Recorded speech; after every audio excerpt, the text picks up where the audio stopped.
భారత స్వాతంత్ర పోరాటంలో ధైర్యం, త్యాగం, దేశభక్తికి ప్రతీకగా నిలిచిన మహానాయకుడు నేతాజీ సుభాష్ చంద్రబోస్. నాకు మీ రక్తాన్ని ఇవ్వండి, నేను మీకు స్వాతంత్రం ఇస్తాను అనే ఆయన పిలుపు లక్షలాది మంది భారతీయుల్లో స్వతంత్ర జ్యోతిని వెలిగించింది. ఆజాద్ హింద్ ఫౌజ్ను ఏర్పాటు చేసి బ్రిటిష్ పాలనకు సవాల్ విసిరిన ఈ మహానేత జీవితం నేటికీ కోట్లాది మందికి స్ఫూర్తి. మరి నేతాజీ సుభాష్ చంద్రబోస్ ఎవరు? ఆయన జీవితం ఎలా సాగింది? ఈ వీడియోలో తెలుసుకుందాం. 1897 సంవత్సరం జనవరి 23న ఒడిశాలోని కటక్ నగరంలో సుభాష్ చంద్రబోస్ జన్మించారు. ఆయన తండ్రి జానకీనాథ్ బోస్ ప్రముఖ న్యాయవాది, తల్లి ప్రభావతీదేవి. వీరి కుటుంబం బెంగాలీ వంశానికి చెందినది. జానకీనాథ్ బోస్ కటక్లో న్యాయవాదిగా పనిచేయడంతో అక్కడే స్థిరపడ్డారు.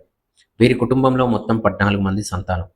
అందులో సుభాష్ చంద్రబోస్ 9వ సంతానం, కుమారుల్లో 6వ వ్యక్తి. చిన్నప్పటి నుంచే ఆయన తెలివితేటలు, క్రమశిక్షణ, దేశభక్తితో అందరినీ ఆకట్టుకున్నాను. సుభాష్ చంద్రబోస్ కటక్లోని ప్రొటెస్టెంట్ యూరోపియన్ స్కూల్లో ప్రాథమిక విద్యను అభ్యసించారు. అనంతరం రేవెన్షా కాలేజియేట్లో స్కూల్లో చదివారు. తర్వాత కోల్కతాలోని ప్రెసిడెన్సీ కాలేజ్, ఆ తర్వాత స్కాటిష్ చర్చ్ కాలేజీలలో ఉన్నత విద్యను పూర్తి చేశారు. ఉన్నత చదువుల కోసం ఇంగ్లాండ్లోని కేంబ్రిడ్జ్ విశ్వవిద్యాలయానికి వెళ్ళి 1920లో లండన్లో నిర్వహించిన ఇండియన్ సివిల్ సర్వీసెస్ పరీక్షలో 4వ ర్యాంకు సాధించారు. ఆ కాలంలో ఐసీఎస్ ఉద్యోగం అంటే నేటి ఐఏఎస్ కంటే కూడా ఎంతో ప్రతిష్టాత్మకమైన ఉద్యోగంగా భావించేవారు. ఈ పరీక్షలో ఉత్తీర్ణత సాధించడం ఎంతో కష్టం. కానీ సుభాష్ చంద్రబోస్ 1920లో ఈ పరీక్షలో 4వ ర్యాంక్ సాధించి అందరినీ ఆశ్చర్యపరిచారు.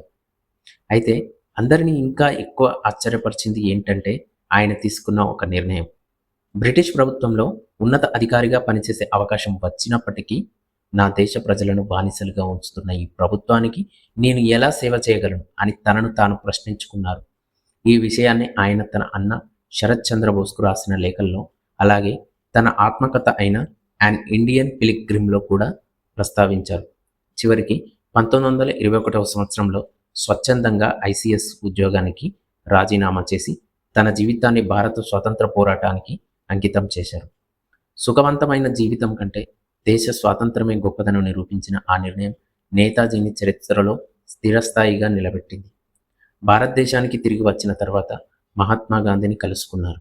అనంతరం ప్రముఖ స్వాతంత్ర సమరయోధుడు అయిన దేశబంధు చిత్తరంజన్ దాస్ను తన రాజకీయ గురువుగా స్వీకరించి ఆయన మార్గదర్శకత్వంలో భారత జాతీయ కాంగ్రెస్లో చేరారు. బ్రిటిష్ ప్రభుత్వానికి వ్యతిరేకంగా జరిగిన ఉద్యమాల్లో చురుకుగా పాల్గొనడంతో ఆయనను పలుమార్లు అరెస్టు చేసి జైలుకు పంపారు. కానీ జైలు జీవితం కూడా ఆయన సంకల్పాన్ని మార్చలేకపోయింది. దేశ స్వాతంత్రమే తన జీవిత లక్ష్యమని మరింత దృఢంగా నిర్ణయించుకున్నారు. 1938లో ఆయన భారత జాతీయ కాంగ్రెస్ అధ్యక్షుడిగా ఎన్నికయ్యారు. 1939లో మరోసారి అధ్యక్షుడిగా గెలిచారు. అయితే మహాత్మా గాంధీ అహింసా మార్గాన్ని నమ్మగా సుభాష్ చంద్రబోస్ అవసరమైతే సాయుధ పోరాటం ద్వారానైనా స్వతంత్రం సాధించాలని భావించారు. ఈ అభిప్రాయ భేదాల కారణంగా కాంగ్రెస్ అధ్యక్ష పదవికి రాజీనామా చేసి ఫార్వర్డ్ బ్లాక్ అనే కొత్త రాజకీయ సంస్థను స్థాపించారు. 1940లో బ్రిటిష్ ప్రభుత్వం ఆయనను గృహ నిర్బంధంలో ఉంచింది. కానీ 1941 జనవరి 16న రాత్రి మారువేషంలో ఇంటి నుంచి రహస్యంగా బయటకు వచ్చి పెషావర్, ఆఫ్ఘనిస్తాన్ మీదుగా జర్మనీ చేరుకున్నారు. తరువాత జపాన్ సహాయంతో సింగపూర్ వెళ్లారు.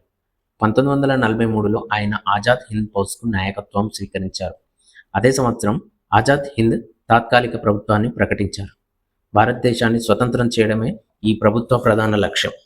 సైనికుల్లో దేశభక్తిని రగిలించేందుకు ఆయన మీరు నాకు రక్తాన్ని ఇవ్వండి, నేను మీకు స్వాతంత్రం ఇస్తాను అని పిలుపునిచ్చారు. అలాగే జై హింద్ అనే నినాదాన్ని ప్రజల్లో విస్తృతంగా ప్రాచుర్యం పొందేలా చేశారు. ఆజాద్ హింద్ ఫౌజ్ ఈశాన్య భారత సరిహద్దుల వరకు చేరుకొని బ్రిటిష్ సైన్యంతో పోరాడింది. అయితే రెండో ప్రపంచ యుద్ధంలో జపాన్ ఓటమి కారణంగా ఈ పోరాటం కొనసాగలేకపోయింది. 1945 ఆగస్టు 18న తైవాన్లో జరిగిన విమాన ప్రమాదంలో నేతాజీ మరణించినట్లుగా అధికారికంగా ప్రకటించారు.